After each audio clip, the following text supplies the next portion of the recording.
Ambassador Min-ji walked into the meeting room on Harmony Point Station. Her black suit was perfectly clean and her face showed no emotion.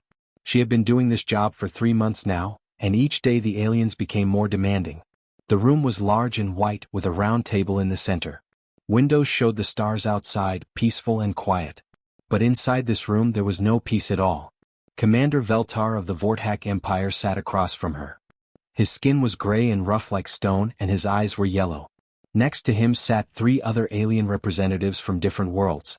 They all wanted the same thing: human colonies in the Outer Rim. Human, Veltar said, his voice coming through a translation device that made it sound cold and mechanical. Today we will finish this. Your people will leave the Outer Rim worlds or we will make you leave. Min-ji placed her hands on the table and looked directly at the alien commander. The Terran Federation cannot simply abandon colonies where millions of people live and work. Behind her stood Captain Lee Won, a tall man in a dark blue uniform. He did not speak, but his eyes watched everything. The aliens thought he was just a guard, but they were wrong about many things. The Kethmoran delegate, a creature that looked like a giant insect, clicked its mouthparts together. Your mining operations steal resources that belong to the Galactic Consortium. We have been patient long enough. Min-ji almost smiled at that word patient. These aliens had been patient for 3 months. Humans had been patient for 300 years, slowly building their strength while pretending to be weak. We need more time to consider your proposal, she said. No more time. Veltar slammed his fist on the table, making the water glasses shake. 48 hours. That is all. After that, our fleets will remove you by force. The third alien, from a species that looked like walking fish, made wet breathing sounds. Your ships are few and weak. Our combined fleets number in the thousands. This is not a war you can win. Captain Lee Won's hand moved just slightly toward his communication device. It was a small movement, but Min-ji saw it. That meant Admiral Park Hyun had received their coded message. Protocol 7 was now active. Thousands of ships, Min-ji repeated as if she was impressed. That is indeed a large number. The aliens took this as fear. They did not understand that humans always counted everything very carefully. They had counted alien ships, alien weapons, alien supply lines. They had counted everything that mattered. In the deep space around 17 different star systems, human ships moved in the darkness. They were painted black and ran silent, invisible to most sensors. Admiral Park Hyun commanded the 3rd Fleet from his flagship, the Incheon. He was 50 years old and had been planning for this day since he was a young officer. All units report ready, came the quiet voice of Commander Kim De-eun from her position at the communications station. Each word was spoken softly, but it carried the weight of years of preparation. On Mining Station Alpha 7, Manager Eugene Wu received a coded message on his personal communicator. The message was short: storm coming. Secure all assets. He nodded to himself and began shutting down the mining equipment. His workers thought it was routine maintenance. They were wrong. Back in the meeting room, the alien delegates were becoming more confident with each passing minute. They believed they had cornered humanity at last. Your colonies produce rare metals we need, the fish-like alien gurgled. When we control them, the consortium will be stronger than ever. And what about the people who live on these worlds? Min-ji asked.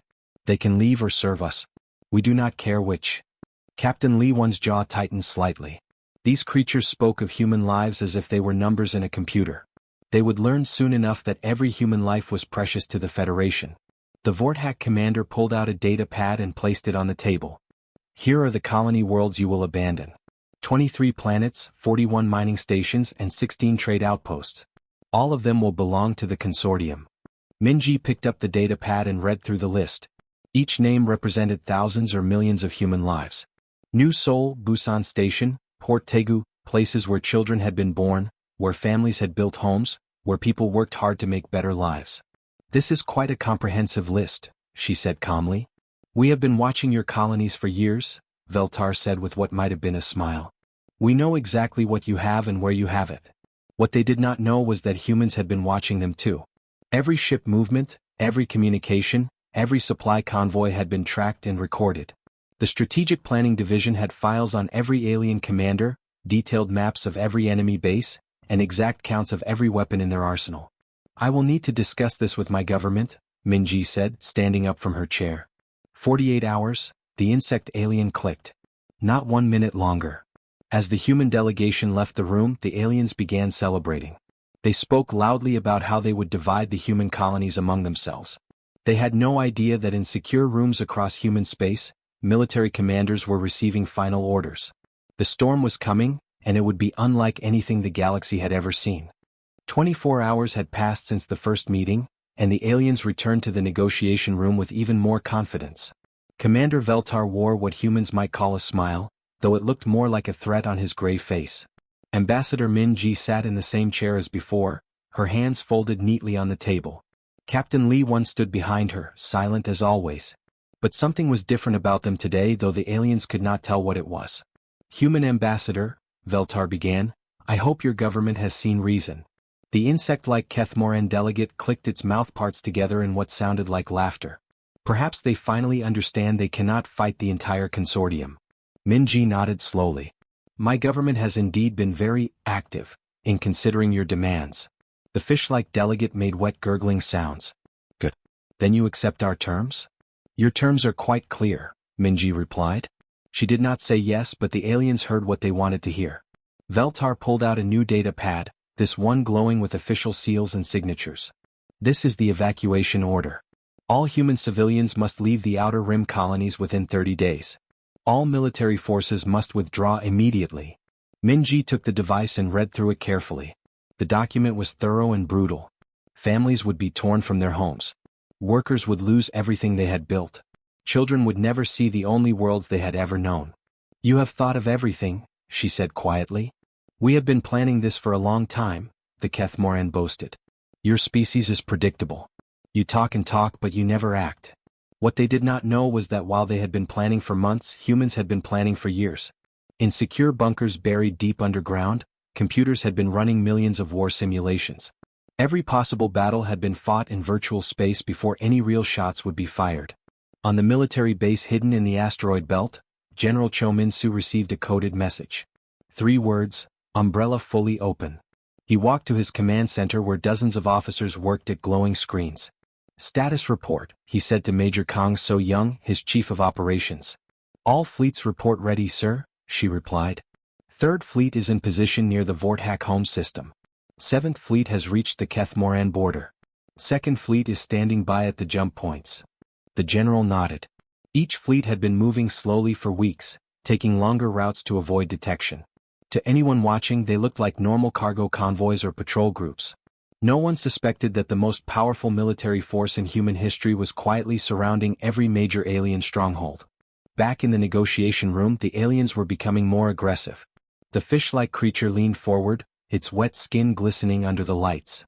Your mining equipment is valuable, it gurgled. We will allow your people to take personal belongings only. All industrial machinery stays behind. That equipment represents billions of credits of investment. Captain Lee One spoke for the first time in 2 days. Veltar's yellow eyes fixed on the captain. Then you should have thought about that before you trespassed in consortium space. The alien commander was enjoying this moment. For too long, humans had seemed reasonable and willing to compromise. Now they were finally learning their place in the galaxy. There is one more thing, the Kethmoran said, producing yet another document. Your government will pay reparations for the resources you have stolen over the years. 50 billion standard credits, to be paid over 10 years. Min-ji's expression did not change, but something cold flickered in her eyes. 50 billion credits. A fair price for your crimes, Veltar said. In the depths of space, Admiral Park Hyun stood on the bridge of his flagship. Around him, his officers worked with quiet efficiency. No one spoke unless necessary. The bridge was so quiet you could hear the soft hum of the ship's engines. Admiral, whispered Commander Kim De-eun, all units report ready for final positioning. Execute, he said simply. Across human space, a strange silence began to fall. Trade convoys stopped broadcasting their locations. Civilian ships went quiet on the communication channels. Research stations powered down their transmitters. One by one, humanity's voice in the galaxy faded to nothing. The aliens in the negotiation room did not notice this silence yet. They were too busy celebrating their victory.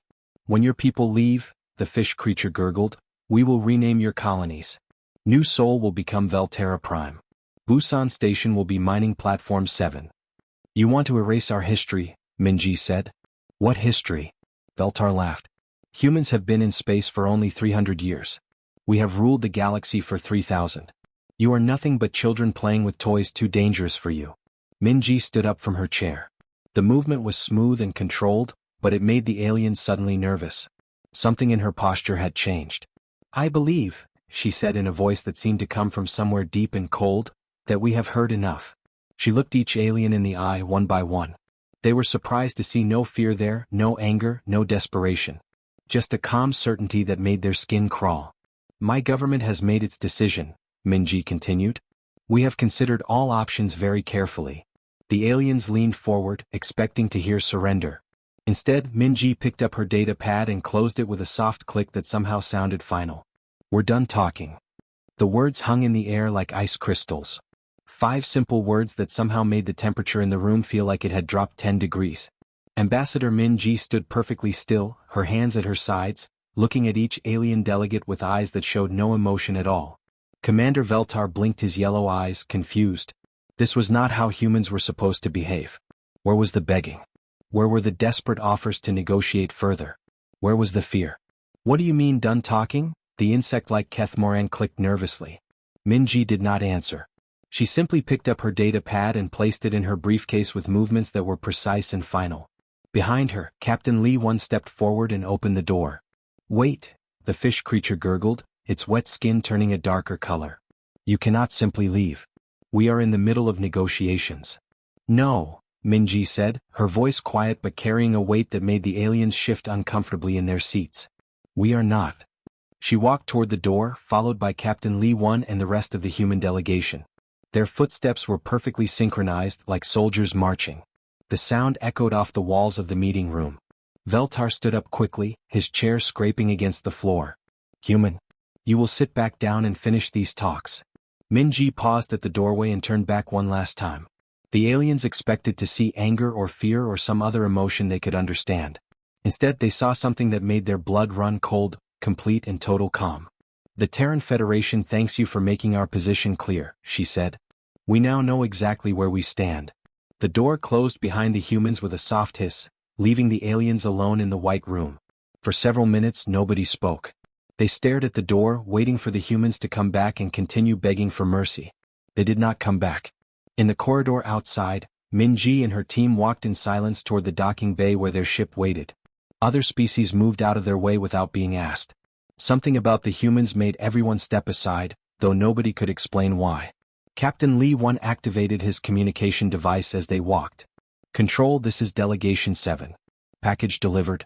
Returning to base. The response came immediately, acknowledged Delegation 7. Safe travels. Those simple words were actually a coded message that would reach every human ship, station, and colony within hours. Phase 1 was complete. Phase 2 could begin. On the bridge of his flagship, Admiral Park Hyun received the signal he had been waiting for. Around him, his bridge crew worked at their stations with quiet efficiency. No one spoke loudly. No one showed excitement. They were professionals doing a job they had trained for their entire careers. Communications, the Admiral said softly. Yes, sir, replied Commander Kim De-eun. Execute silent running protocol. All fleets, all stations, all ships. Understood, sir. Silent running protocol now active. Across human space, something unprecedented began to happen. Every human ship stopped broadcasting identification signals. Every space station went quiet on the communication channels. Every colony stopped sending status reports. The constant chatter of human voices that had filled the galaxy's radio waves for 300 years simply stopped. On the mining station at Kepler 7, Manager Eugene Wu shut down the massive extraction equipment and sent his workers home early. Routine maintenance, he told them, but his eyes were hard as steel. He had been a soldier once before he became a miner. He knew what silence meant. In the research facility orbiting New Busan, Dr. Lee Sun-mi sealed all her important data and activated the station's defensive systems. Her team thought she was being overly cautious, but they followed her orders without question. Scientists were not soldiers, but they trusted those who were. Back on Harmony Point Station, the alien delegates sat in their meeting room, growing more nervous with each passing minute. The Kethmoran had tried to contact human ships in the area, but received no response. The fish creature had attempted to reach human colonies, but found only silence. Where did they go? Veltar asked, his gray skin now showing patches of darker color that indicated stress among his species. Perhaps they are preparing their surrender documents, the Kethmoran suggested, but its voice lacked confidence. The fish creature pressed buttons on its communication device, trying different frequencies. I cannot reach any human vessels. All their channels are dark. For the first time since negotiations began, the aliens felt something they had not expected to feel: uncertainty. Humans were supposed to be predictable. They were supposed to argue and beg and try to find compromise. They were not supposed to simply walk away and disappear. Veltar stood up and paced around the room, his clawed feet clicking on the floor. They are trying to scare us. This is a negotiation tactic. But even as he said the words, he did not sound convinced. Something was wrong. The humans had been too calm, too controlled. Real defeat looked different. Real surrender came with tears and anger and desperate last-minute offers. This felt like something else entirely. In the darkness of space, human ships moved like ghosts. The Third Fleet approached the Vortak home system from 3 different directions, their engines running so quietly that even military sensors could barely detect them. Admiral Park Hyun watched the tactical display as his forces took positions that had been calculated months ago. "All units report ready, sir," Commander Kim Do-eun whispered. The Admiral nodded. "Stand by for Phase 3. The aliens had wanted to know what happened when humans stopped talking. They were about to find out. 6 hours after Ambassador Min-ji had spoken those 5 words, the galaxy changed forever. Admiral Park Hyun stood on the bridge of the Incheon, watching the tactical display as 17 different star systems appeared on his screen. Each system showed the same thing: alien military bases, completely unaware of what was about to happen. "All fleets report ready, Admiral," Commander Kim Do-eun said quietly. "Execute Operation Clean Sweep," Admiral Park Hyun said. At exactly 0400 Standard Time, human ships appeared in 17 star systems simultaneously. They emerged from hyperspace with perfect timing, as if guided by a single mind. The coordination was so precise that alien sensors detected them all within the same 3-second window. In the Vortak home system, Commander Thexnol was drinking his morning stimulant when alarms began screaming throughout his command station. He rushed to the bridge, still wearing his sleeping clothes. "Report," he shouted. "Sir, we have contacts appearing all around the system," his sensor officer said, his voice shaking. 57 ships, all human design." "Impossible," Thexnol said. "Humans only have patrol boats and cargo vessels in this sector." But his screens showed something very different. The human ships were not patrol boats. They were warships, sleek, powerful vessels that his databases said did not exist. Where had they come from? How had they moved so many ships without being detected? "Incoming transmission," his communications officer announced. The main screen flickered, and Admiral Park Hyun's face appeared. He was calm and professional, speaking in the same tone someone might use to order lunch. "This is Admiral Park Hyun of the Terran Federation Navy. You are ordered to power down your weapons and prepare for inspection. You have 30 minutes to comply." Thexnol's mouth fell open. 30 minutes? You dare give us orders? But Admiral Park Hyun had already ended the transmission. The human fleet moved into attack formation with movements so smooth they looked like a dance. Each ship knew exactly where to go, exactly what to do. In the Kethmoran system, a similar scene was playing out. Captain Cho So-ra commanded the destroyer squadron that surrounded the alien shipyards. Her ships moved like hunting wolves, cutting off escape routes before the aliens even realized they were trapped. "Sir," her tactical officer reported, "the enemy is powering up their weapons." "Disable them," Captain Cho So-ra said simply. What happened next shocked the Kethmoran commanders. The human ships did not fire missiles or energy beams. Instead, they used weapons the aliens had never seen before.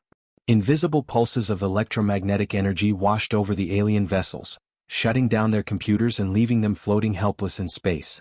"How did they do that?" whispered the Kethmoran fleet commander, watching his entire navy become powerless in less than 5 minutes. The fish-like aliens in the Aquarian sector received the same treatment from Captain Kim Bo-hyun's task force. His ships herded the fleeing alien vessels like a sheepdog guiding sheep, forcing them into a small area of space where they could be easily monitored.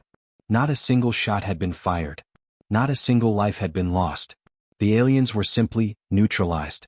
Back on Harmony Point Station, Commander Veltar received emergency communications from all 3 alien home systems. The reports were identical: human fleets had appeared from nowhere and taken control of everything within hours. "This cannot be real," he said, his gray skin now completely pale. Humans do not have this kind of military force. But the evidence was right there on his screens. Every major alien military base was now surrounded by human ships. Every strategic resource point was under human control. The entire consortium fleet had been neutralized without a single battle. The Kethmoran delegate clicked its mouthparts in panic. How did they move so many ships without us knowing? The fish creature's wet skin was turning strange colors as stress chemicals flooded its system. We watched all the hyperspace routes. We monitored all their communications. Where did these fleets come from? What they did not understand was that humans had been preparing for this day for decades. While the aliens had been making public threats and demands, human engineers had been building ships in secret facilities hidden in asteroid fields and dead star systems. While alien spies had been watching the obvious military bases, human commanders had been training crews in deep space, far from prying eyes. Admiral Park Hyun opened a communication channel to all alien forces in all 17 systems. His voice was broadcast simultaneously across thousands of ships and millions of alien soldiers. This is Admiral Park Hyun of the Terran Federation. Your governments have declared their intention to attack human colonies and enslave human civilians. This aggression ends now. He paused, letting his words sink in. All alien military forces will surrender immediately. Any vessel that attempts to flee or fight will be disabled. We do not wish to harm anyone, but we will protect our people by any means necessary. The message was clear and simple. The aliens had started this conflict, but humans would finish it. Within 12 hours, the entire Galactic Consortium fleet had surrendered. The war that was supposed to last months had ended in half a day. The aliens finally understood what humans meant when they said they were done talking. 3 days after the human fleets had appeared across the galaxy, new negotiations began. But this time, everything was different. Admiral Park Hyun sat at the same white table where Ambassador Min Ji had faced the alien demands just days before. The room looked the same, with its clean walls and windows showing the stars outside. But the feeling in the air was completely changed. Across from him sat the same 3 alien delegates who had been so confident before. Commander Veltar's gray skin was pale and his yellow eyes kept looking down at the table. The insect-like Kethmoran's clicking sounds were quiet and nervous. The fish creature's wet skin showed stress patterns of dark blue and green. Behind Admiral Park Hyun stood Captain Lee Won, the same officer who had watched silently during the earlier meetings. But now his presence felt different to the aliens. They had learned that humans who stayed quiet were often the most dangerous ones. "We come to ask for peace," Veltar said, his voice much smaller than it had been 3 days ago. Admiral Park Hyun placed a data pad on the table. His movements were calm and controlled, just like Ambassador Min Ji's had been. But where she had been defensive, he was clearly in command. "The Terran Federation accepts your surrender," he said simply. The word, surrender, made all 3 aliens flinch. They had come here expecting to dictate terms to weak humans. Instead, they were the ones begging for mercy. "Surely we can negotiate some kind of agreement," the Kethmoran clicked hopefully. Both sides could benefit from cooperation. Admiral Park Hyun's expression did not change. "You had your chance to cooperate. You chose threats instead." He touched the data pad and holographic displays appeared above the table. The aliens saw detailed maps of all their star systems, with human ships positioned at every important location. The displays showed exactly how completely they had been defeated. "These are the terms," Admiral Park Hyun said. "All territorial claims against human colonies are abandoned permanently. All military buildup in the border regions stops immediately. Reparations will be paid to cover the cost of this defensive operation." The fish creature's skin turned even darker colors. "Reparations? But you attacked us." Captain Lee Won spoke for the first time. "We responded to your ultimatum.